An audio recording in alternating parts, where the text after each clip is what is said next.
todo lo que he estado dedicándolo era a la carrera de Indias y a la al fiscalidad y la hacienda del Estado español del siglo XVI. Del siglo XVII no he hablado nada, pero lo dejo ahí pendiente porque tiene su importancia. Lo que pasa es que algo voy a citar hoy. Entonces, entramos en una fase en la que el mundo ha cambiado. El mundo, todo el mundo, yo he puesto aquí mundo, es mucho más grande. El siglo XVIII lo nota. Y el mundo es mucho más grande para Europa. Para Europa. El mundo sigue siendo el mismo que el tiempo de los romanos y sigue siendo igual de grande. Lo que pasa es que Europa ha descubierto un mundo totalmente nuevo en todos los sentidos. Primer sentido, el geográfico. Ahora ya conocemos y vivimos en 5 continentes. Luego, esa es una cuestión importante. El hecho de que vivamos en 5 continentes hay que tenerlo en cuenta porque eso modifica muchísimo la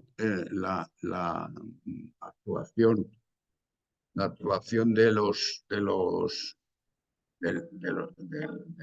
ciudadanos, vamos, incluso de las instituciones y demás. Pero hay otra cosa que convierte al siglo XVIII en un mundo mucho más grande, y es todo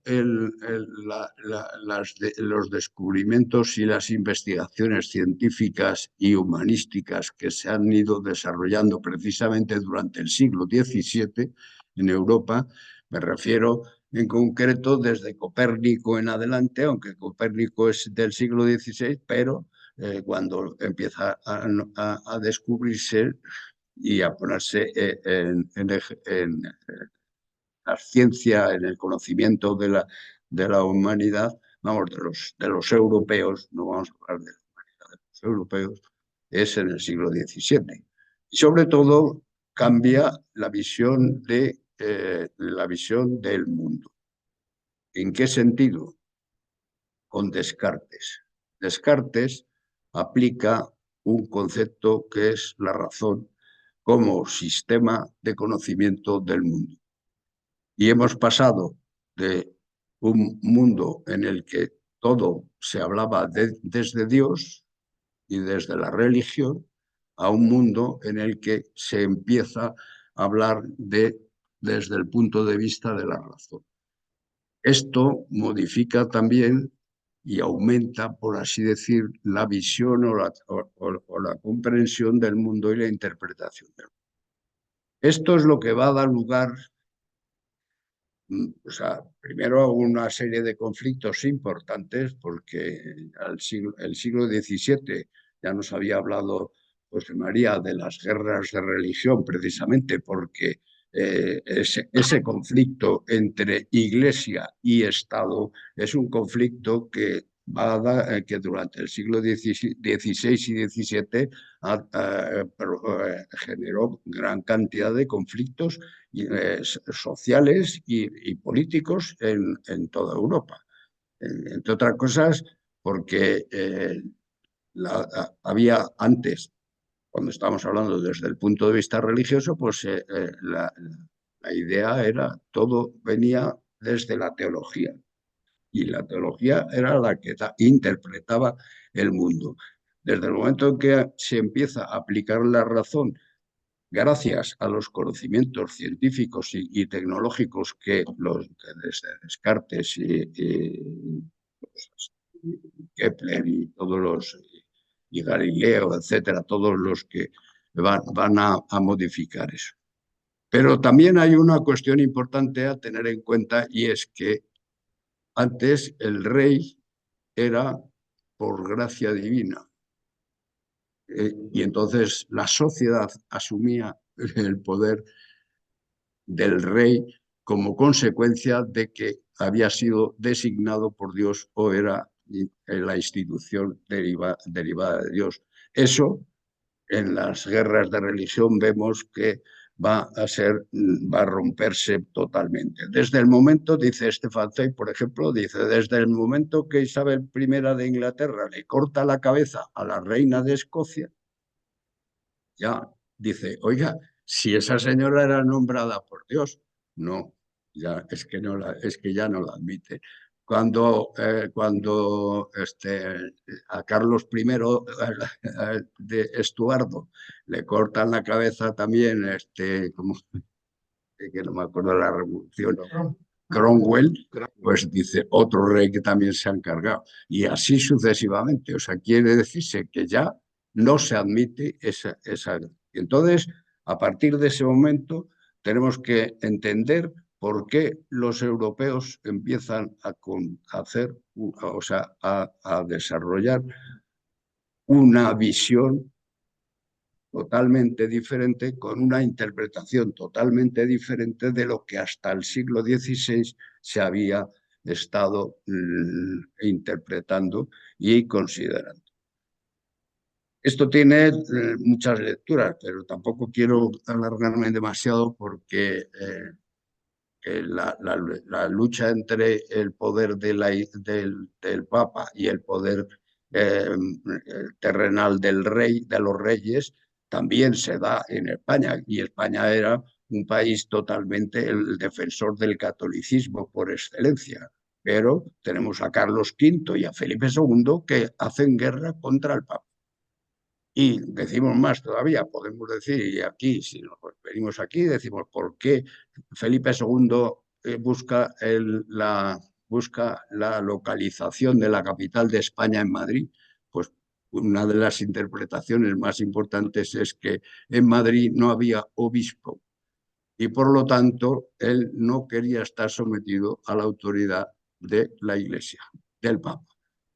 Es decir, hasta en un país totalmente católico ya estábamos diferenciando o sea, apartando el poder temporal del poder eclesiástico o de la religión.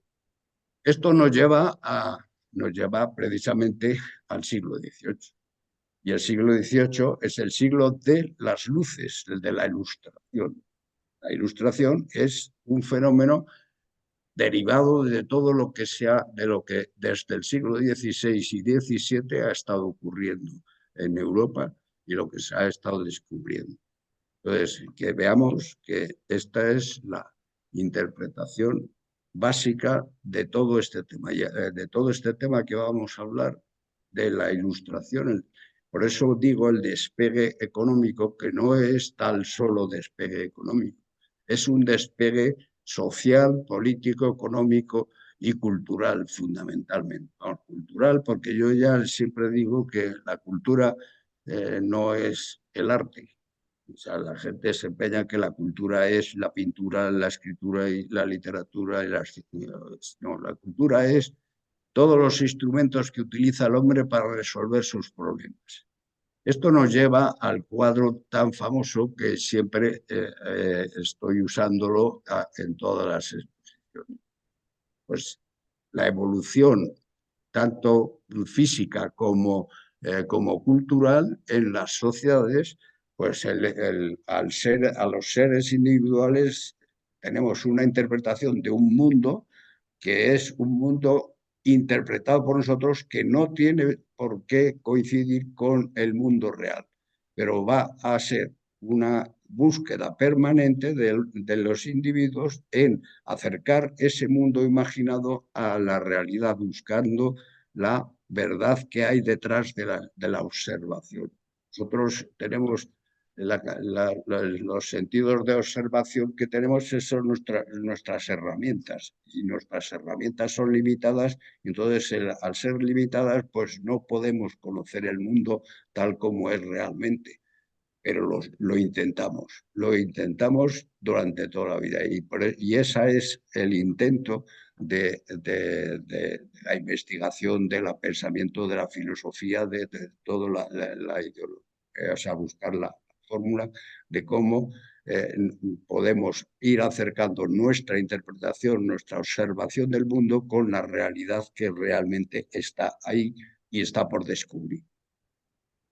Este proceso lleva automáticamente, entre el conocimiento y la realidad, pues se llega a dos cosas. Una, primero, a la actividad del ser humano, que trata eh, por medio de las teorías del conocimiento, trata de satisfacer sus necesidades o sus ambiciones o sus proyectos.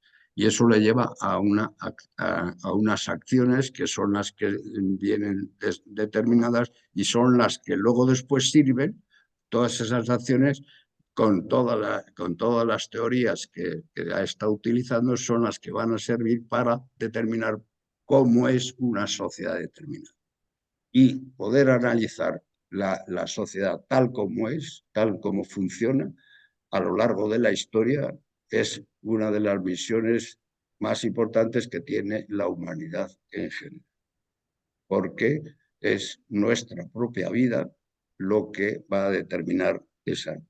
Bien, pues con esto, fijaros ya, este, ahora mismo hay una exposición en la Biblioteca Nacional sobre Betancourt. Y merecía la pena verla. Yo he estado viéndola, pero se termina el domingo. Quiero decir que el que quiera ir tiene el sábado y el domingo, viernes, sábado y domingo para poderla ver. Es gratuita y se puede ver. Pero, ¿qué vemos aquí con Betancourt, por ejemplo? Es una de las cosas que se hace que se hace en esta época, porque Betancourt es del siglo XVIII, o sea, nace en el siglo XVIII, porque empieza, dice, hay una colección de máquinas. Y ahora luego después vamos a ir viendo, y esa colección de máquinas estaba en el Buen Retiro, que lo había construido en tiempos de Felipe IV, el conde duque de Olivares, y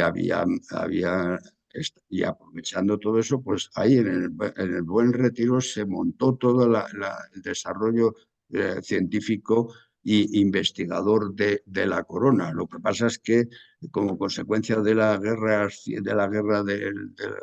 entrada de Napoleón, pues destruyeron todo el Buen Retiro y desapareció. No desapareció una cosa importante que luego lo vamos a citar, que es la Escuela de Ingenieros de Caminos, que sí se crea también en esta época, porque la crea precisamente Betancourt, es el fundador de la primera Escuela de Ingenieros de Caminos. Caminos, no se llamaba como se llama ahora, caminos, canales y eso es, a caminos y puertos, me parece que se llamaba. Pero vamos, en realidad era la, ¿por qué caminos? Porque precisamente porque el mundo es más grande, se necesita mucho más, mucha actividad para ir moviéndose en ese mundo. Las obras públicas va a ser un otro de los. Estos son un proyecto también de Betancourt, que también está en la exposición, pues para que veamos que la ingeniería y las obras públicas van a ser una constante durante todo el siglo XVIII y lo vamos a ir viendo. Bien, entonces el tema que vamos a tratar hoy es la ilustración en España. Y sobre todo vamos a verlo desde el punto de vista económico, puesto que estamos con el foro de economía, pues vamos a verlo desde el punto de vista económico, pero ya he puesto el cuadro anterior, que para poder entender la economía hay que entender cómo funciona la sociedad, cuáles son sus ambiciones, sus deseos, sus proyectos y sus actividades. Y eso pues, va a estar mezclado en todos los aspectos, no solo en el económico. Entonces yo he tomado estos 7 puntos en la que divido la charla. Herencia del siglo XVII, porque todo lo que está ocurriendo en el siglo XVIII es consecuencia de lo que en el siglo XVII ha pasado. Siglo XVI, XVII e incluso antes. Pero quiero decir que yo en filosofía soy un seguidor de Ortega y Gasset, lo he contado muchas veces, Y entonces Ortega se dice que el mundo es un tránsito entre el pasado hacia el futuro, viviendo en el presente. Entonces, viviendo en el presente desde el pasado para ir al futuro. Entonces, con esa visión de Ortega es que la que debemos también mantenerla. Venimos de una historia que nos ha precedido y vamos hacia otra historia que queremos, que son los proyectos de la ilustración y toda la... Y entonces, pero vamos a ver cómo lo vamos a ir consiguiendo en el mismo siglo. Bueno, bien, pues aunque no lo leáis todo esto, porque están en letra muy pequeña, no puedo ponerlo más. El siglo XVII, desde el punto de vista económico, he cogido un dato de Gonzalo Anes, ah, ¿verdad? Lo recuerdo, que fue profesor mío, no solo fue profesor mío, sino que me dio el título de sobresaliente en el examen de licenciatura. O sea, quiero decir que yo trabajé con él directamente, estudié con él. Entonces dice Gonzalo Anes, dice, actualmente va afirmándose la tesis de que no hubo durante el siglo XVII la tan proclamada decadencia general. O sea, la historiografía es una cosa que yo creo que si partimos desde Descartes, y dice, Descartes dice, yo dudo, luego existo, dice, no, es que no es que dudo, luego existo. Yo es que si existo tengo que dudar. Dudar de lo que antes me haya dicho alguien. Y la historiografía la han dicho. Pues yo dudo de la historiografía tal como se ha contado. Y dudo ¿por qué? Porque la duda que implica, o sea, que explica Descartes no es una duda porque sí, es una duda con una actitud crítica. Es decir, hay que tener una actitud crítica ante la historiografía, es decir, las historias que han escrito otros personajes. ¿Por qué? Bueno, los historiadores lo sabéis, eso, pero que sepamos, que lo tengamos con conciencia de que la historia hoy día, que hoy día podría escribirse, no tiene nada que ver. La historia del siglo XVIII que hoy día se escribiría no tiene nada que ver con la historiografía que nos han contado a través de los tiempos pasados y de lo que es. Y entonces aquí, y dice, en el siglo XVII hay un aumento de la agricultura y un desarrollo de la agricultura y de la ganadería en España. Luego hay inclusive un mejor nivel de consumo, de producción y de consumo de los ciudadanos, sobre todo en lo que respecta a la alimentación. Y hay crecimiento de población durante el siglo XVII.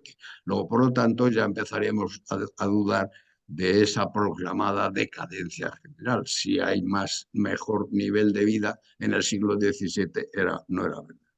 En el sector de la metalurgia, de la manufactura, sí que hay unas diferencias con respecto a otros países de Europa, lo cual no quiere decir que hubiera habido una decadencia, sino que hay una diferencia importante. Y la diferencia importante, eso yo lo he contado ya cuando hemos hablado del siglo XVI y la economía del siglo XVI, con todo el proceso del mercantilismo con América y la llegada de los metales preciosos, pues resulta que va a generar una inflación bastante grande. Al generar una inflación, resulta que la producción aquí en este país va a ser mucho más cara que en los otros países más industriales como Inglaterra, Holanda y Francia, por ejemplo. Sí que lo tenemos que tener en cuenta, que en manufacturas nos vamos a tener unas pérdidas y sobre todo que cuando hable del siglo XVII en su día, que cuando termine todo esto, ya y hable específicamente del siglo XVII, podremos analizar esto más detallado. ¿Por qué? Es el último punto, dice, ¿por qué? Porque hay una diferencia de precios y costes de producción. Al haber una diferencia de costes de producción, nosotros tenemos una diferencia de costes de producción importantes aquí como consecuencia de la inflación. Hay que tener en cuenta también que cuando se habla de inflación, no se está hablando de que está subiendo los precios de todos los productos. Cuando se habla de inflación es que está bajando el poder adquisitivo de la moneda. Esto es un dato económico a tener en cuenta importante. Cuando oigáis hablar de inflación, no es que están subiendo los precios, es que con la misma moneda, mismo euro, podemos comprar menos cosas. Y aunque suben los salarios en este siglo XVII, sin embargo, no se equipara, el nivel de costes no es equiparable al que tenían en el resto del país. Bien, pues esto es un repaso así muy por encima de antecedentes de dónde venimos, del siglo XVII con la economía, importante. Y entramos ya de lleno en el siglo XIX. Acontecimientos políticos a señalar, pues primero es el cambio de dinastía. Estamos pasando de la dinastía de los Habsburgo, 1700 se muere Carlos II. Carlos II es el último rey Habsburgo en España y se muere sin descendencia. Entonces, sin embargo, deja en su testamento designado quién va a ser su heredero. Y su heredero es el hijo de una de sus hermanas. Fijaros que ahora vamos a entrar en la guerra, cuando vamos a tratar la guerra de sucesión. Pues es que el otro candidato, Habsburgo, Carlos, es también hijo de otra de sus hermanas.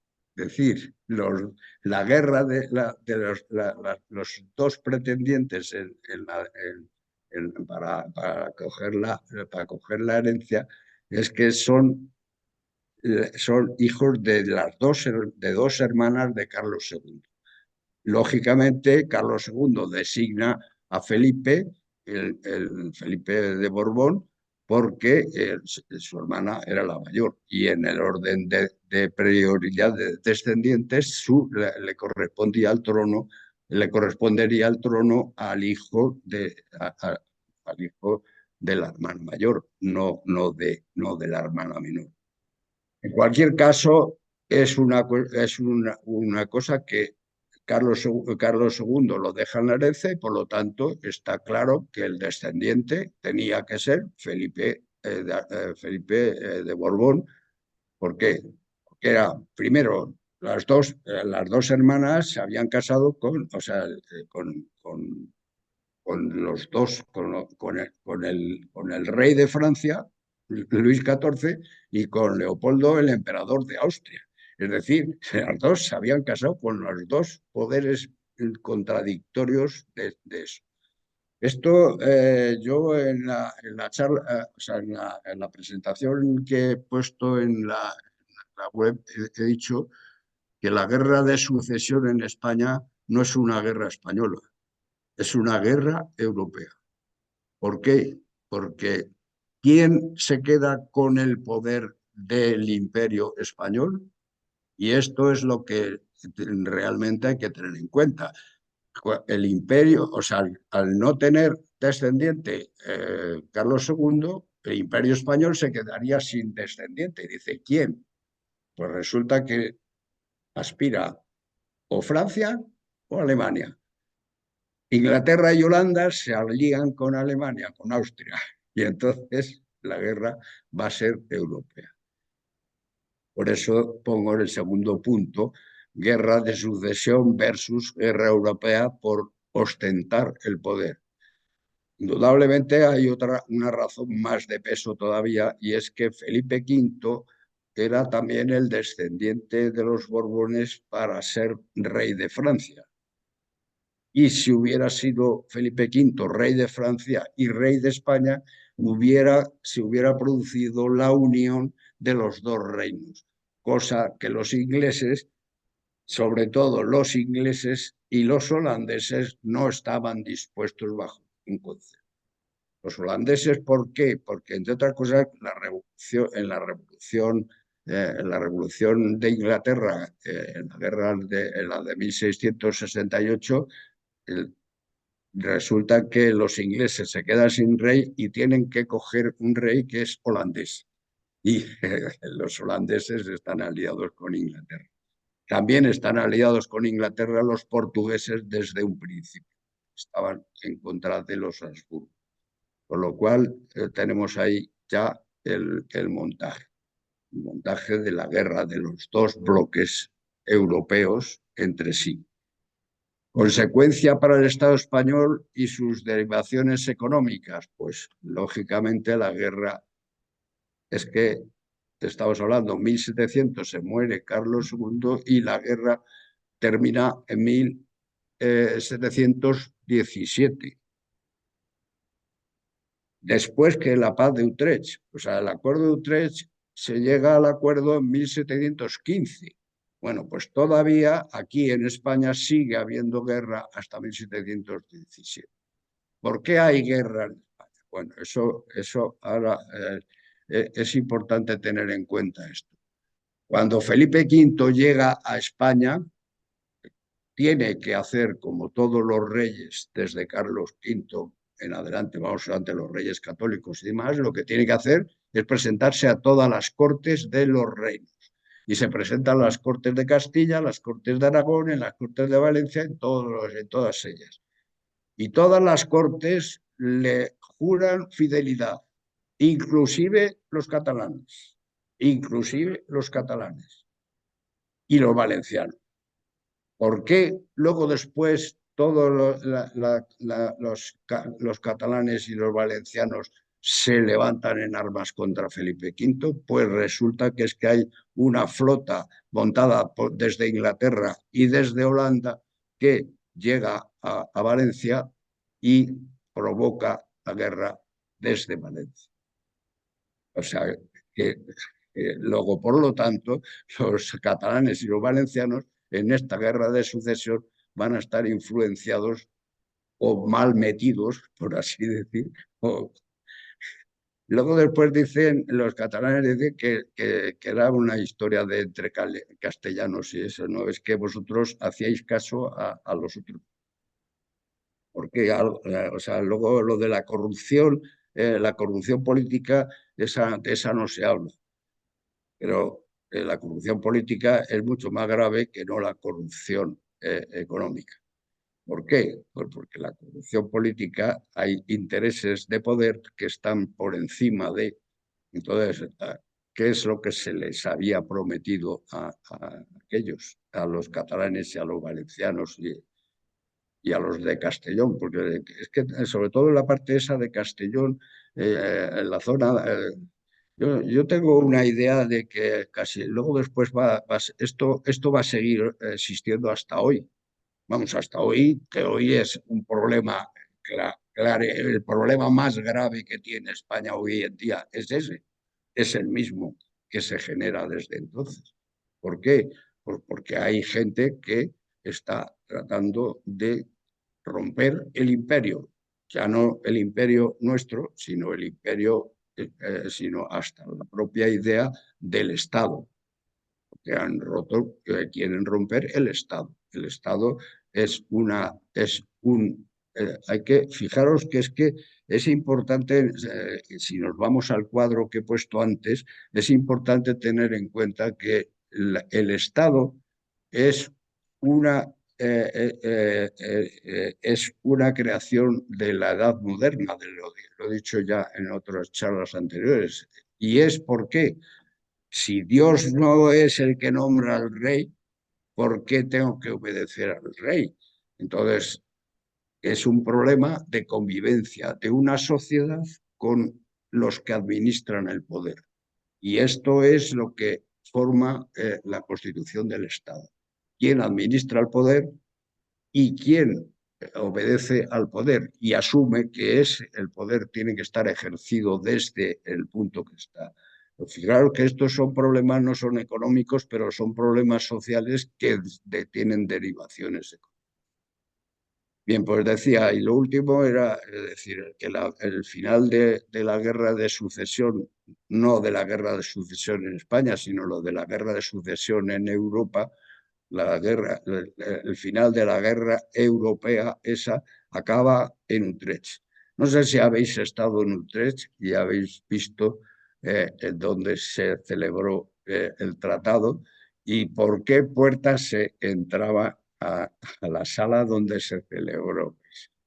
Pues es una puerta más pequeña que aquella que hay. Y allí se reunieron las grandes potencias para distribuir lo que eran las posesiones españolas en Europa. No tocaron las posesiones de América ni de Filipinas, aunque sí que quedaron afectadas porque van luego después hechos históricos que van a ocurrir en el siglo XVIII y siglo XIX, sobre todo, pues tienen consecuencias desde esta fecha, ¿no? O sea, inclusive, luego vamos a verlo a lo largo de la charla, lo tocaremos más veces, pero lo fundamental es que perdemos todas las posesiones que tenían los Habsburgos en Europa, menos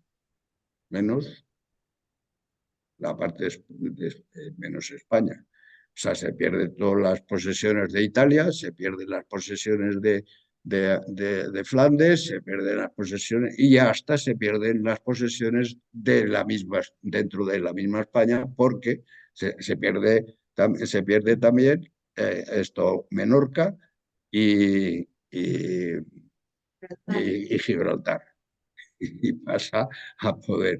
Lo de Menorca, luego después Felipe V lo va a conseguir recuperar, pero Gibraltar no lo va a conseguir recuperar porque los ingleses para esto son mucho más listos que los demás. Porque Gibraltar daba acceso, desde Gibraltar daba acceso a todo el Mediterráneo y todo el comercio que venía de Asia, de África y eso pasa todo por el Mediterráneo. Es importante. Bien, entonces vemos que el siglo XVIII en España empieza con una guerra y termina con otra guerra. Primero comienza con la guerra de sucesión, por eso he puesto ahí el retrato de Felipe V, y termina con otra guerra, que es la de Trafalgar, he puesto la batalla de Trafalgar, porque nosotros no teníamos por qué haber estado en Trafalgar, pero fue una alianza entre Carlos IV con Napoleón y nos metió en esta guerra en la que perdimos toda la flota española. La leche. Y tiene también y tiene importancia que la guerra de la independencia, o sea, la entrada de Napoleón en España rompió absolutamente toda la filosofía y la estructura y la convivencia que existía en España. Tanto así que empezando por quitar la monarquía, automáticamente desaparecieron todas las instituciones españolas como consecuencia de la invasión de Napoleón. Napoleón venía a implantar la libertad, pero siempre, como desde la Revolución Francesa, los liberales cortaban la cabeza a los que no eran liberales y Napoleón cortaba la cabeza al que no era liberal. La libertad para Napoleón era que sus hermanos estuvieran de reyes en todos los países europeos. Acabaron con muchos países europeos y la historia de muchos. Uno de ellos, por ejemplo, acabaron con el sistema, o sea, con el gobierno de Venecia. O sea, toda Venecia se acabó, dejó de ser lo que había sido. Bueno, que sepamos entonces con esta contemplación ¿Qué periodos, en el tercer punto, qué periodos podemos estudiar en el en el siglo XVIII? Pues claramente los cuatro reinados que hubo. Cuatro reinados que son cinco reyes, ¿no? ¿Os acordaros? Porque Felipe V es el primer rey de España, primer rey Borbón, pero él aspiraba a ser rey de Francia. Entonces, en un momento determinado, renuncia él a la corona y nombra a su hijo Luis I como heredero para quedarse en España. ¿Por qué? Porque él pretendía en aquel momento ser rey de Francia. Tiene o sea, hay un conflicto entre él, que es el nieto de Luis XIV, hay un conflicto bastante grande entre Luis XIV y Felipe V. Felipe V no quiere obedecer a su abuelo. Eso, entre otras cosas, porque él aspiraba a ser rey de Francia. Bien, luego después, sin embargo, por eso digo, durante el reinado de Felipe V hay dos periodos, 1700-1724, que es cuando se muere Luis, esto cuando nombra a Luis I, pero Luis I se muere en unos meses, con lo cual prácticamente no, o sea, no reinó. Eh, el segundo periodo sigue siendo 1724 a 1746. Aquí hay un detalle importante a tener en cuenta porque Felipe V había tenido dos mujeres. La primera mujer era Bárbara de Braganza, ¿era? No, no. Bueno, ahora no me acuerdo. Pero luego después tiene a la otra mujer, que la otra mujer era una, eso como es Isabel de Farnesio. Cuando se muere Luis I, estaba ya casado con Isabel de Farnesio y ya tenía los hijos, Carlos III y todo eso.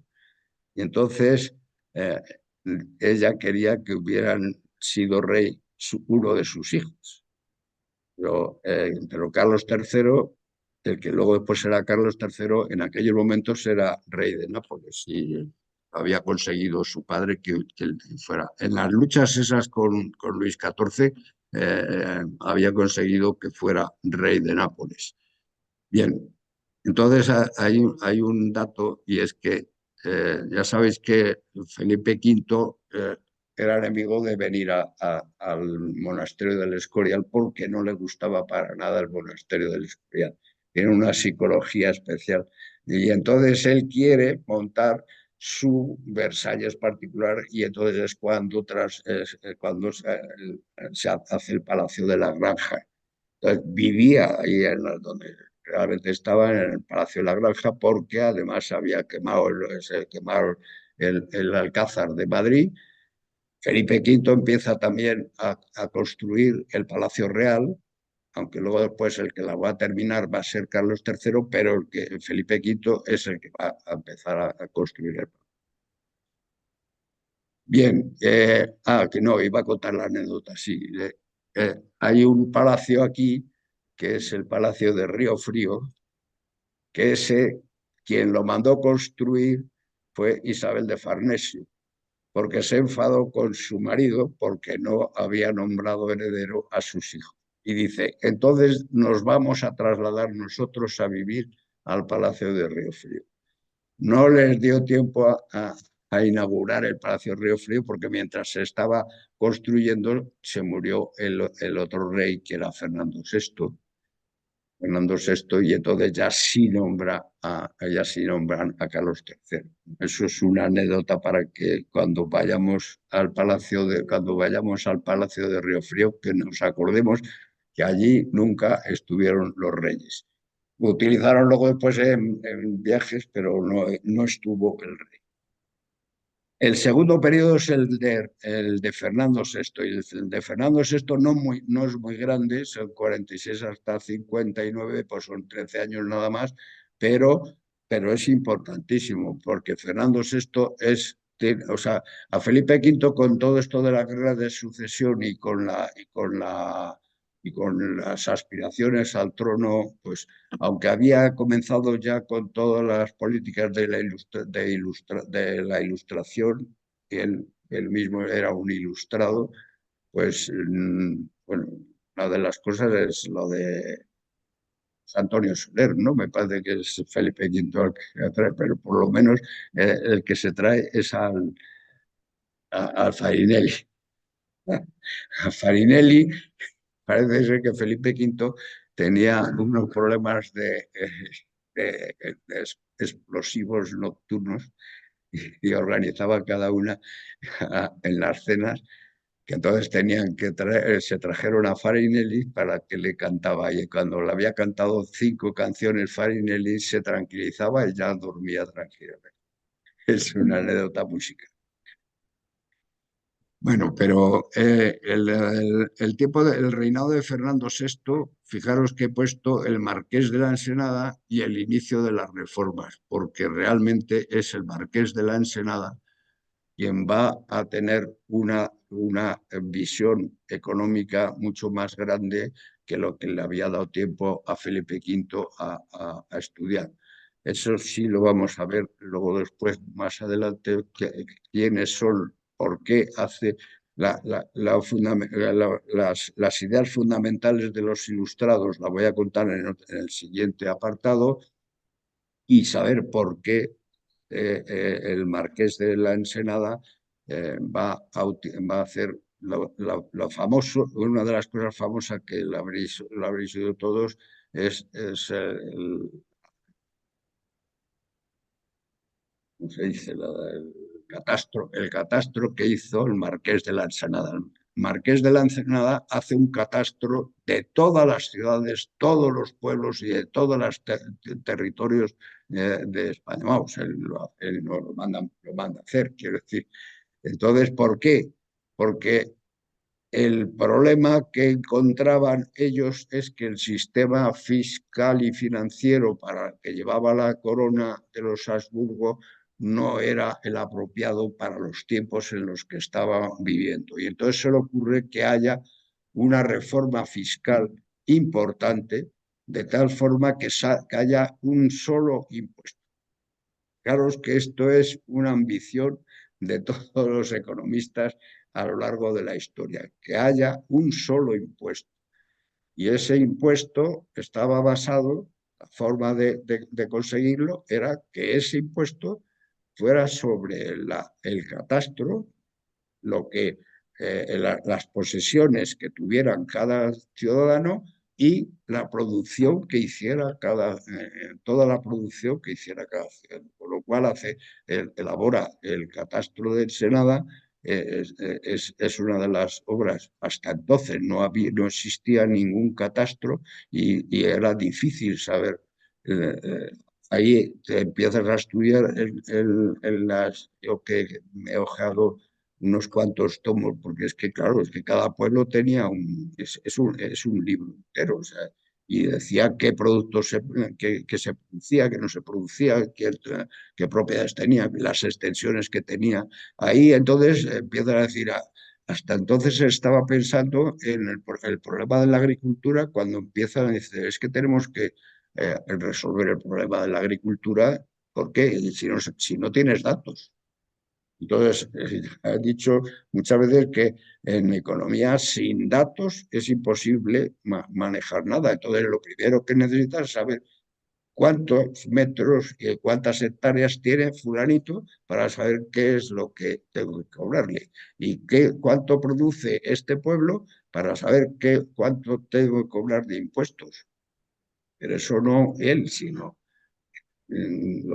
cualquier empresario va a tener que tener la cuantificación de la producción y eso les va a servir a todos los industriales y a todos los productores pues para el desarrollo de su negocio, ¿no? Y luego el tercer periodo, que es el de Carlos III, es el más fructífero de todos, porque cogiendo ya desde en el periodo de Fernando VI es que también es un periodo mucho más largo, porque ya tenemos que son tantos años, o sea que en tantos años le dio más tiempo pero es que eso lo vamos a ir viendo.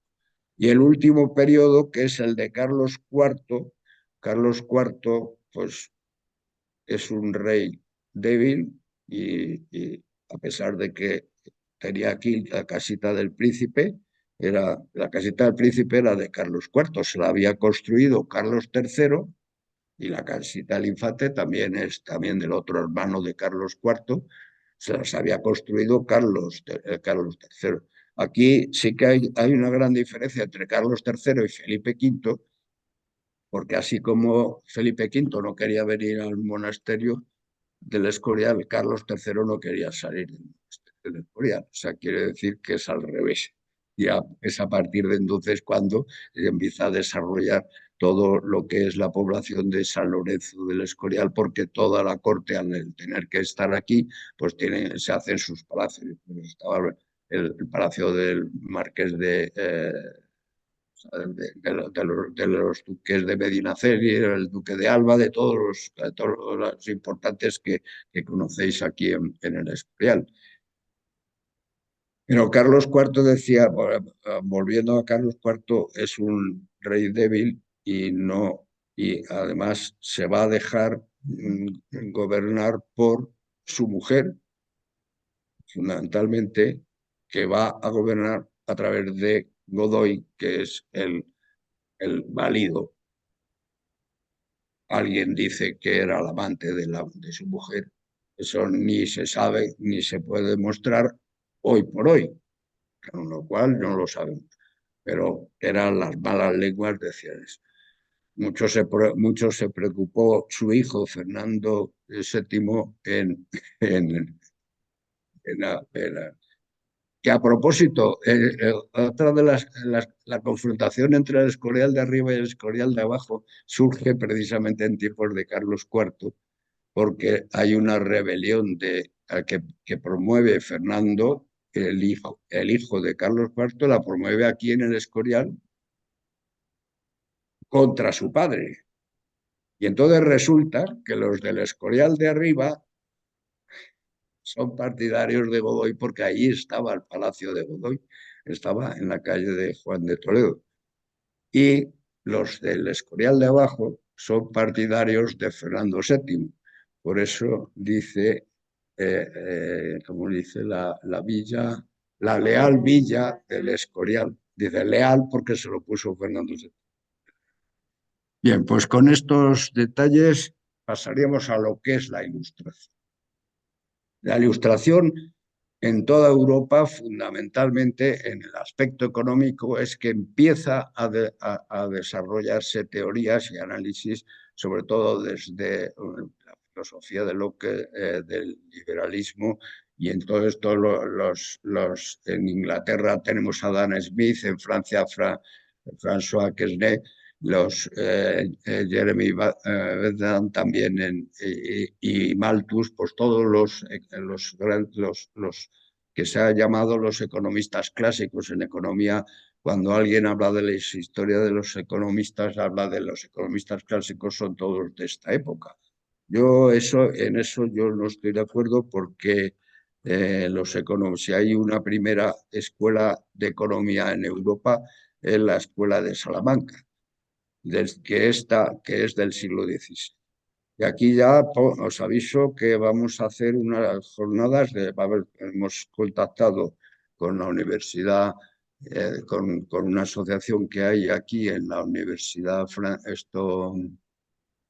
de María Cristina, en la Universidad de María Cristina, y en el mes de julio, el día 1 y 2 de julio, vamos a dar unos cursos, van a dar unos cursos, yo no voy a darlos, pero los van a dar todos catedráticos de la universidad, que nosotros vamos a colaborar en la actuación de eso. En realidad, yo pienso que tal como se han ido ocurriendo los hechos, ha sido al revés. Nosotros hemos dado casi pie a que vengan ellos aquí.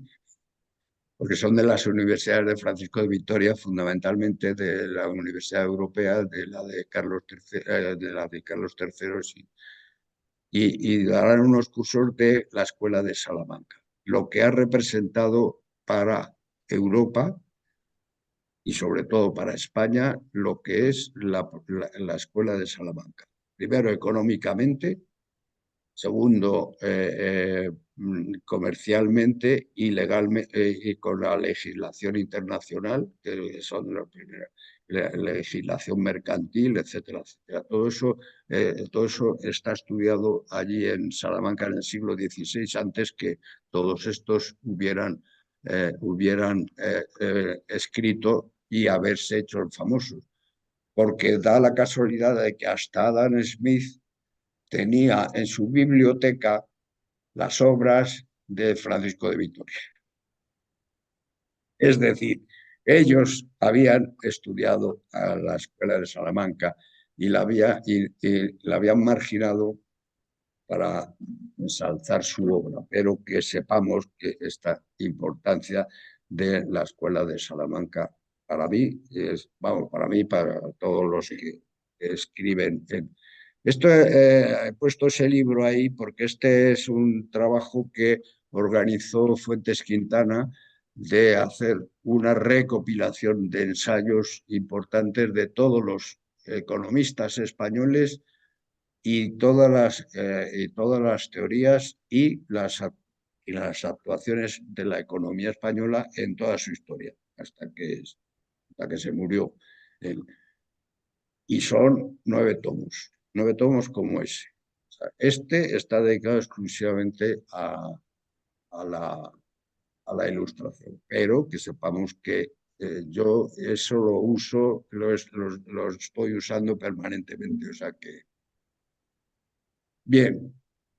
¿En qué consistía la teoría de todos estos? Pues en que hubiera libertad de comercio.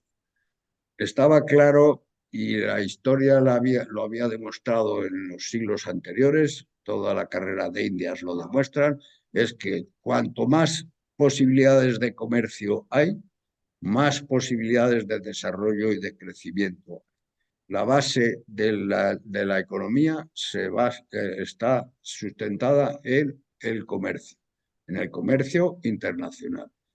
No podemos, ellos dicen, no se puede restringir la economía al comercio nacional exclusivamente, porque en cada estado no hay todos los productos.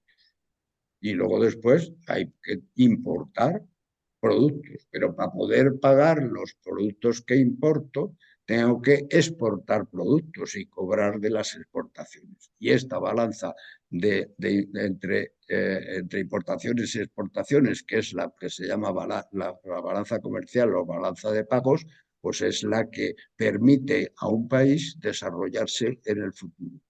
Toda esta teoría, ¿en qué consistía? Pues hay una palabra francesa que es el laissez-faire, que dice laissez-faire es dejar hacer, es decir, quitar todas aquellas trabas que impedían que hubiese comercio.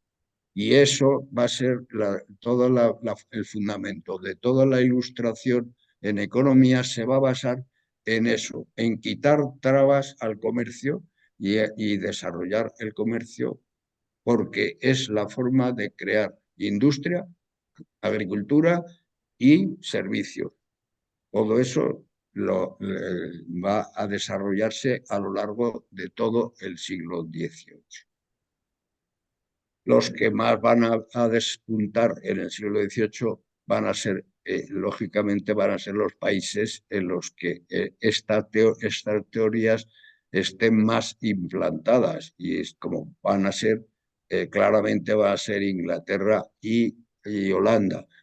Aunque en Francia tenemos a Colbert, que es el ministro de Economía de Luis XIV, va a desarrollar también toda esta filosofía del laissez-faire y de la comercialización de la ilustración. Pero nos encontramos, dice, cuando llegue, yo estoy en el 4.3, cuando hablamos La Ilustración, cuando llega a España, ¿qué es lo que ocurre? Pues lo que ocurre es que va a tener unas influencias tanto en economía, en desarrollo, riqueza y liberación de las instituciones, pero va a tener una o sea, importancia en cuanto a la libertad de explotación agrícola. Pero la agricultura en España venía, estaba establecida con las reglas y las normas de la Edad Media y había que saltarse desde la Edad Media hasta el siglo XVIII, hasta esta fórmula de desarrollo económico. Y esto va a ocasionar bastantes conflictos, pero va a ser la base para poder hacer un desarrollo económico en España. La libertad de comercio marítimo, sobre todo en el caso de España, pues es con los países de América y Filipinas. Ya hemos dicho durante todas las charlas que he estado hablando de la carrera de Indias, estábamos diciendo que estaba el monopolio de todo el comercio estaba concentrado en Sevilla y Cádiz, Sevilla con la casa de contratación, y ninguno de los otros puertos tenían posibilidades si no era a través de Sevilla para poder comercializar con América y con Filipinas. Es en el siglo XVIII y va a ser un ministro vamos, uno de los principales que vamos a tratar, que además va a ser el tema de la próxima charla del próximo mes. Voy a procurar hablar y es de Campomanes. Campomanes es uno de los ideólogos más importantes de la Ilustración española.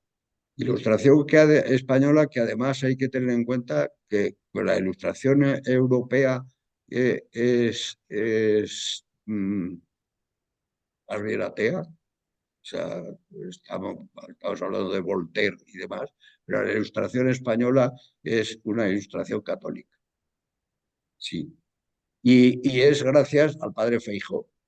El padre Feijó es el inspirador de casi todos los filósofos. Y uno de los importantes va a ser Campomanes, que es el economista que va a conseguir liberar el comercio marítimo con América. Entonces ya desaparece el monopolio de Sevilla y desaparece la carrera de Indias, ya es liberal, o sea, libre.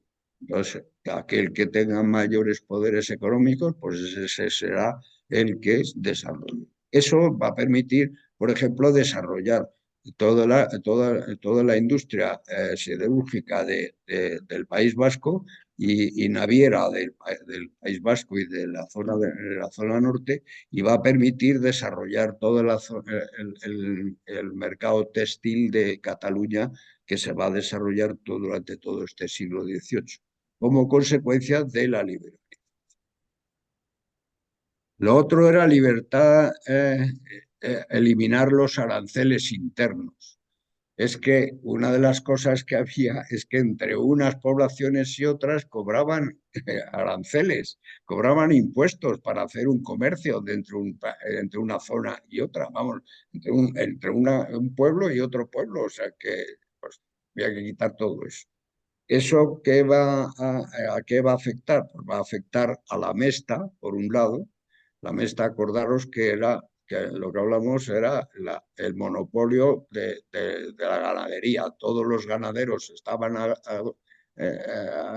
aliados dentro de la mesta y entonces tenían unos privilegios de paso y de comercio sobre todo las tierras. Entonces, esto va a estar afectado y se van a quitar los privilegios de la mesa. Y se va a quitar y van a buscar también quitar los privilegios de los gremios. Antiguamente, si una persona quería trabajar, tenía que estar afiliada a un gremio.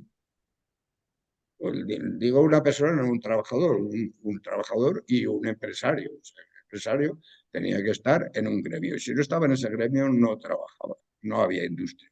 Entonces, sí, hay que liberalizar la creación de empresas y la creación de proyectos, pues hay que quitarle los privilegios a los gremios y se eliminan los privilegios de los gremios. Luego después va a otra de las cosas, es la creación del Banco de San Carlos, que es en tiempo de Carlos III, se va a crear un banco central que haga todas las gestiones financieras que se necesitaban. Que es o sea, el Banco de San Carlos es el antecesor de lo que hoy es el Banco de España. Y luego, otro de los temas importantes con los que se van a enfrentar es si dejamos el laissez-faire y el libre comercio, nos podemos encontrar con que haya territorios, poblaciones o incluso industrias que se vean perjudicadas ante otras que tienen mayor posibilidades, menores costes de producción, mejor estructura y todo eso. Y entonces la única forma de poder comercializar va a ser a base de que el Estado les proteja, y es el proteccionismo. ¿En qué consiste el proteccionismo? Pues es gravar con aranceles los productos de ese sector. El proteccionismo va a ser uno de los, he dicho, lo de la libertad o sea, la industria textil en Cataluña, pero la industria textil en Cataluña se va a desarrollar gracias al proteccionismo también. No solo a la libertad de industria, porque eso interiormente venía muy bien, pero con respecto al exterior, pues estaban en inferioridad de condiciones con Inglaterra y con Italia, sobre todo, y con Flandes con los textiles flamencos. Entonces va a haber una discusión permanente entre los partidarios del proteccionismo y los partidarios de la libertad de comercio absoluta. Ni una cosa es buena ni otra cosa es mala. Sí, hay que medir y valorar cada cosa. O sea, esto en economía hay que valorar permanentemente. Cuando el proteccionismo se convierte en perjudicial o cuando el libre comercio se convierte en perjudicial. Esto, si algún día hablamos de las teorías de América, en América, de la dependencia, la teoría de la dependencia se entiende perfectamente, porque los países de América del Sur han estado dependiendo, han tenido una dependencia industrial muy grande del resto de los países anglosajones sobre. Y entonces hay una teoría que ellos la desarrollaron muy bien durante los años 60 del siglo pasado lo pudieron utilizar en la medida que les han dejado. Pero bueno, bien. ¿Cuáles son las tensiones o los conflictos fundamentales entonces a los que se van a dedicar los ilustrados? Los ilustrados se van a dedicar a resolver 4 conflictos para centrarnos 4 conflictos fundamentales. El primer conflicto es el conflicto ideológico. Se van a tener que enfrentar con todas las instituciones que venían del siglo XVI. Y hay, sobre todo las instituciones que estaban ligadas al poder de la Iglesia, sobre todo. Y más que al poder de la Iglesia, al poder de los jesuitas.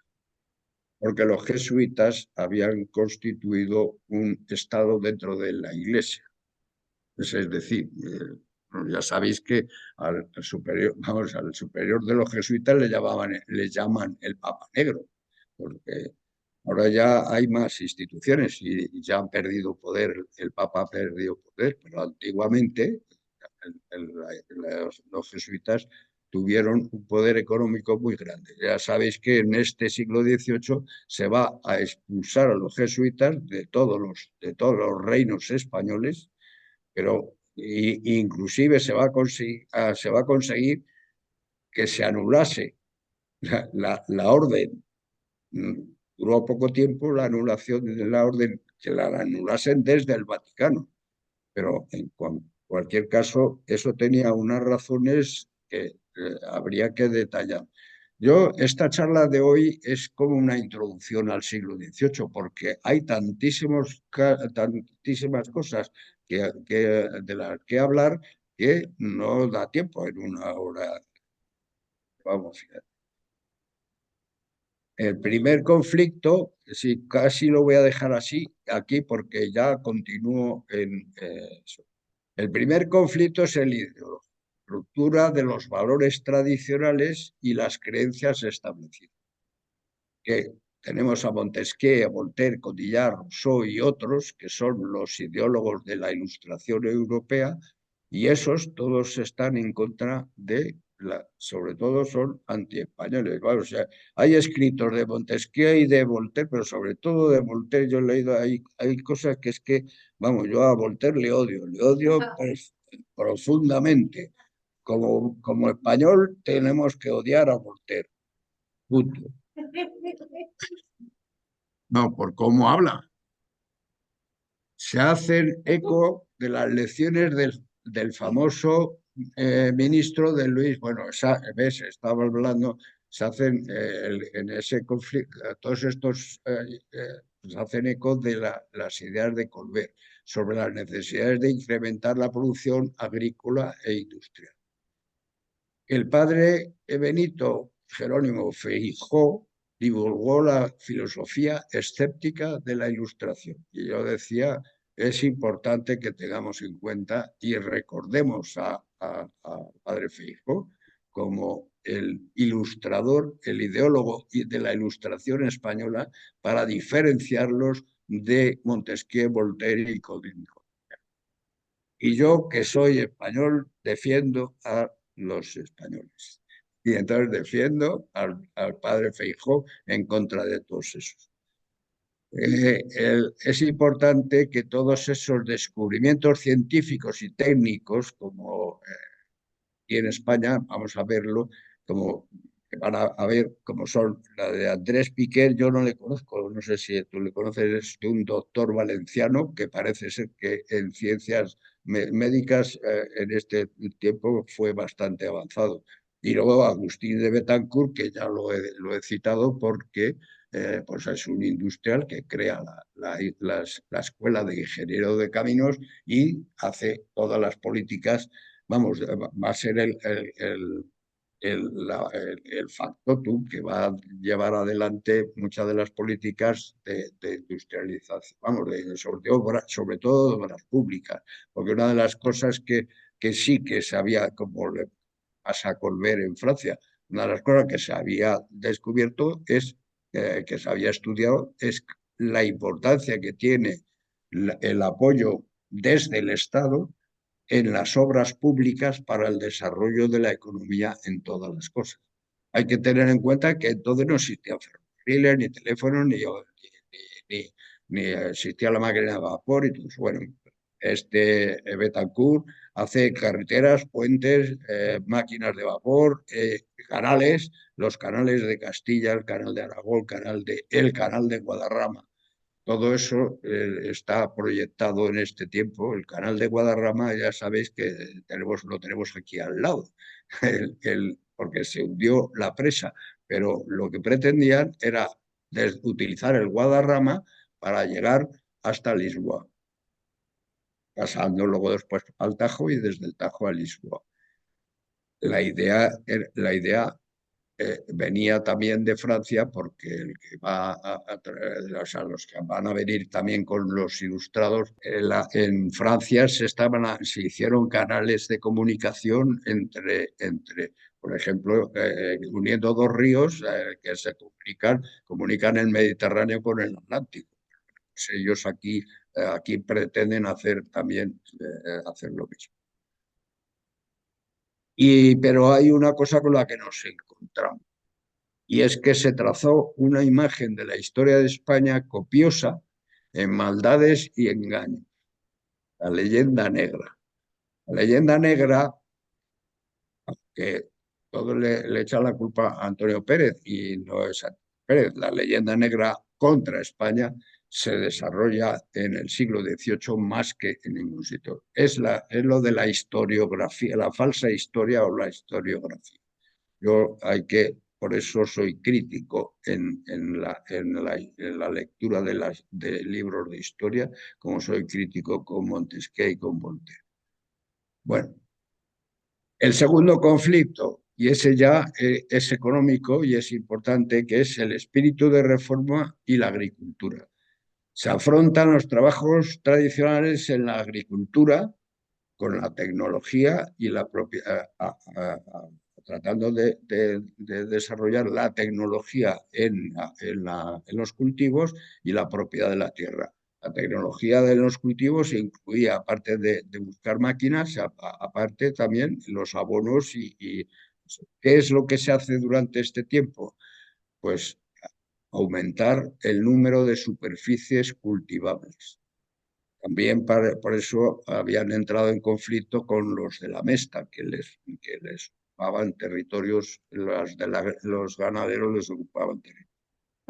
El hecho de que desapareciera la Mesta no quiere decir que desapareciera la ganadería, porque hubo tanta ganadería o más que la que había con la Mesta. Lo que pasa es que era ganadería estante, que se llama, y además fuera de monopolio. Era la ganadería que se seguía manteniendo en cada una de las. Y lo de la propiedad de la tierra, este sí que es el tema clave. Y por eso es el conflicto con los jesuitas. Porque la Iglesia tenía dos cosas. Una, los impuestos de los diezmos, y otra, las propiedades que habían heredado todas las iglesias y los obispados y las órdenes religiosas, militares religiosas. Todas esas tierras eran de la Iglesia, pero estaban sin cultivar, porque se utilizaba aquello de hoja y vez. Había o sea, un terreno una finca grande. Se cultivaba un año, se cultivaba un cuarto, otro año otro cuarto, otro año otro cuarto y otro año otro cuarto. Y en los otros 3 cuartos quedaban sin cultivar. Luego después se avanzó más y se hizo en tercios, y había tercios de finca, pero inclusive se llegó a hacer de un año sí y otro no. Bien, bueno, pues todo eso, si aplicas la tecnología moderna, la tecnología que entonces se estaba desarrollando, podías cultivar cantidad de tierras que estaban sin cultivar. Pero nos encontramos con el título de propiedad. La propiedad estaba en manos de la nobleza y de la Iglesia.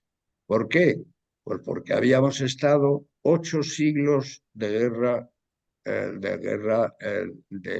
contra los moros. 8 años de guerra. La única forma de ganar la guerra a los moros era premiar a los que conquistasen las tierras. Y entonces, durante los 8 siglos, la nobleza se había quedado con las tierras que había conquistado a los moros. Por eso existía la gran cantidad de fincas, de latifundios, que, sin embargo, no estaban explotados. En cuanto a los de la Iglesia, ¿por qué? Y aquí nos encontramos con la figura de las manos muertas, y son las personas que vivían de la Iglesia sin trabajar, o de la nobleza sin trabajar. Y entonces había mucha gente que no trabajaba, y eso le llamaban las manos muertas. Entonces, Campomanes va a poner unos límites en cuanto a las manos muertas que podía la Iglesia sustentar. Entonces, como los jesuitas se lo saltaron, esa fue también una de las razones a más, es por incumplimiento de la ley de manos muertas que había establecido Campomanes. Quiero decir que va a ser, en la propiedad de la tierra va a estar en conflicto. Y fijaros, este tema, el ideológico, también lo seguimos viviendo el problema de la agricultura lo hemos vivido hasta la guerra civil. De la guerra civil para acá esto ha desaparecido como consecuencia de las políticas agrarias que se han desarrollado después. Es importante tenerlo en cuenta, pero una de las razones por las que estalla la guerra civil es la ley de reforma agraria que había implantado la República. Entonces, esa ley iba en contra de ciertos señores. Bueno, esto va a desaparecer después de la guerra civil, pero por otros métodos. Y aquí es donde yo hago siempre la diferencia. Yo soy partidario de la reforma, no soy partidario de la revolución. Las revoluciones son sanguinarias siempre y producen guerra. La propia teoría de la revolución es levantarse en armas contra algo. Luego, yo soy partidario de lo que es la evolución mediante la reforma, y la reforma metodológica y pactada. Bien, el tercer conflicto es la confrontación entre las distintas regiones.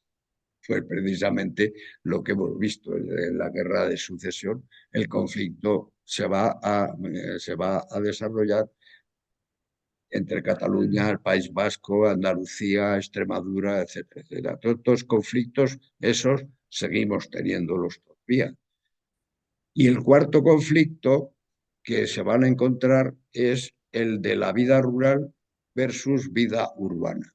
Entonces en este siglo, empieza el proceso de urbanización en España, de tal forma que la gente empieza a abandonar los pueblos y a venirse a vivir a las ciudades, porque las ciudades tenían mayores posibilidades y oportunidades económicas. Este aspecto es una cosa de la que yo he estudiado más y voy a hablar más de ello. Pero bueno, en cualquier caso, podemos decir que ante las situaciones que se encuentran en el siglo XVIII, son estos cuatro conflictos con los que se van a enfrentar los ilustrados. ¿Quiénes van a ser? Pues esto ya, por la hora que es, no podemos contarlo y te lo dejo para la siguiente sesión del mes que viene.